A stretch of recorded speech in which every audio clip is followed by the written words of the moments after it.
En ce mardi 22 décembre, tout n'est qu'éclat de joie.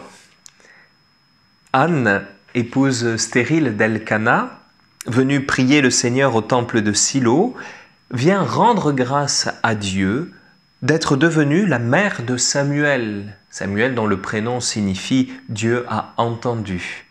Et elle le consacre au Seigneur selon le vœu qu'elle avait formulé.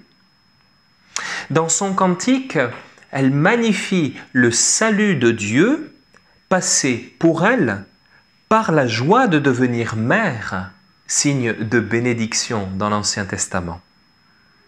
C'est la même action de grâce qui retentit dans le Magnificat de Marie dans l'Évangile d'aujourd'hui.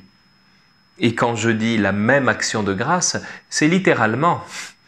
Marie nous offre un des plus beaux plagiats du Nouveau Testament. Plus sérieusement, ce texte, si précieux qu'il est chanté tous les soirs aux vêpres dans la liturgie de l'Église, est un tissu de citations du Cantique d'Anne, d'Isaïe ou même encore des psaumes. Marie est vraiment la fille de son peuple. Elle s'inscrit profondément dans la tradition d'Israël, en montrant comment, par elle, passe l'accomplissement des promesses faites à nos pères, Abraham et sa descendance à jamais.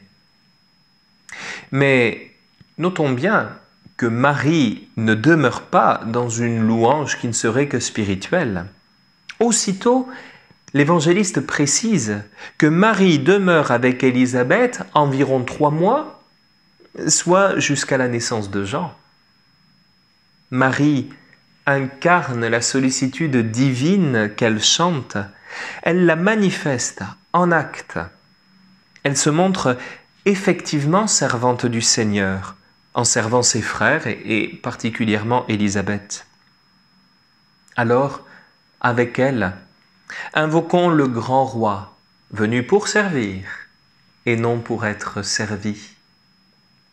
Ô roi de l'univers, ô désiré des nations, pierre angulaire qui joint ensemble l'un et l'autre mur, force de l'homme pétri de limon, viens Seigneur, viens nous sauver.